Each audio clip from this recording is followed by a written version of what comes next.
Alors aujourd'hui dans cette vidéo, je vais te partager brièvement les résultats que j'ai obtenus depuis le début d'année jusqu'à cette fin de juillet. Tu verras d'ailleurs que pour le moment en fait juillet est entre guillemets négatif et surtout en fait je vais te faire part des trades que je m'apprête à prendre aujourd'hui avec la méthode exacte. Donc vraiment suis attentivement cette vidéo parce que en généralement ça marche vraiment bien ce genre de trade.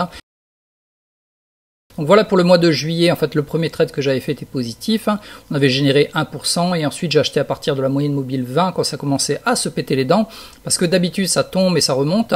Cependant, comme tu l'as vu, en fait, le marché s'est effondré depuis quelques jours. Donc ce trade a été fermé vendredi, on l'a démarré jeudi. Premier achat, deuxième achat jeudi et vendredi je fais le troisième achat et finalement fermé. Et au total, la perte a été de 3,89% sur ce trade. Donc 3,89% de la totalité de mon portefeuille.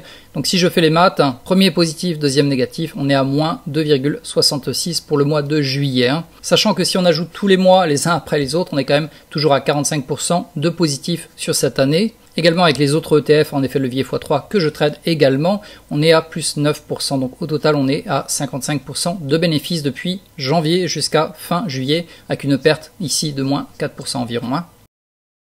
Ok, maintenant on va passer à la partie la plus intéressante, c'est-à-dire le trade que je m'apprête à prendre. Donc déjà je te fais un peu la situation actuelle. Comme tu le vois en fait on s'est pété les dents depuis le 10, c'était le sommet, le 10 juillet. Chute, c'est remonté légèrement et à partir de là ça a été la chute absolue pendant quelques jours, légère remontée et finalement hier c'était vraiment la décadence avec une perte de moins presque 3,5% sur le Nasdaq qui est extrême, sachant que c'était pas arrivé depuis 2022 ce genre de perte.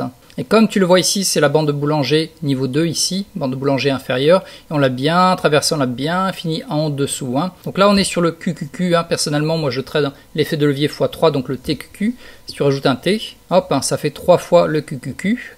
C'est ce qui me permet au passage d'obtenir de tels résultats. D'ailleurs, quand tu vois mes résultats, c'est assez impressionnant en termes de performance parce qu'en fait, je trade en x3 le Nasdaq. Donc voilà, sur le TQQ, comme tu le vois, c'est exactement à peu près la même courbe, sauf que là, on est en x3. Donc quand tu le vois, on est à moins 10,78% de baisse en un seul jour. Et à nouveau, on est largement en dessous la bande de Boulanger. Donc voilà ce que je vais faire aujourd'hui. J'ai préparé un premier ordre d'achat avec 20% de mon argent, soit au niveau de la fermeture de la bougie d'hier, si le marché ouvrait légèrement plus bas. Et si jamais on commence à ouvrir plus haut que la bougie de hier, en fait, je vais placer légèrement plus haut aux alentours de 0,6. Voilà, 0,06%, légèrement au-dessus de la fermeture de hier. Pour être exact, ça serait comme ça ici. Donc voilà, ça sera mon premier achat avec 20% de mon argent. Ensuite, je prépare un deuxième achat environ à 3,5% en dessous du premier achat. Là, je vais y ajouter 10%. Donc si tu fais les maths, j'aurais mis 20% de mon argent plus 10%. Et à nouveau, si ça continue à se péter les dents, 7,5% de baisse par rapport à mon premier achat, je vais ajouter 15% de mon argent. Et finalement, si on atteint les moins 10% de chute depuis mon premier achat, à nouveau, je vais ajouter 20%. Donc au total, ça fait 20 plus 10, ça fait 30. 45 plus 20, ça fait 65% de mon argent qui sera engagé dans ce trade.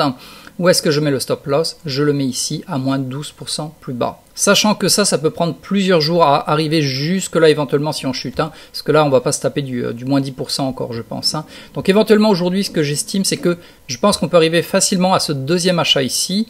Et éventuellement, si ça continue à chuter, surtout que vendredi, 1 heure avant l'ouverture du marché, on aura une annonce importante. Donc éventuellement, ça peut chuter et remonter pour choper mon troisième achat, voire le quatrième si possible. Et si jamais le trade était perdant, sur ce trade, combien je perds? Je perds 4,5% de la valeur totale de mon portefeuille. Donc tu vois, même si les chiffres semblent énormes, on aura mis quand même 75% de mon argent si jamais on arrivait jusque là et que le trade était perdant, maximum je perds 4,5% de la valeur de mon portefeuille. Et pour la vente, en général, moi ce que j'aime viser, c'est le dernier sommet à peu près ici, légèrement en dessous du dernier sommet. Donc ça fait quand même une belle remontée d'environ 40%.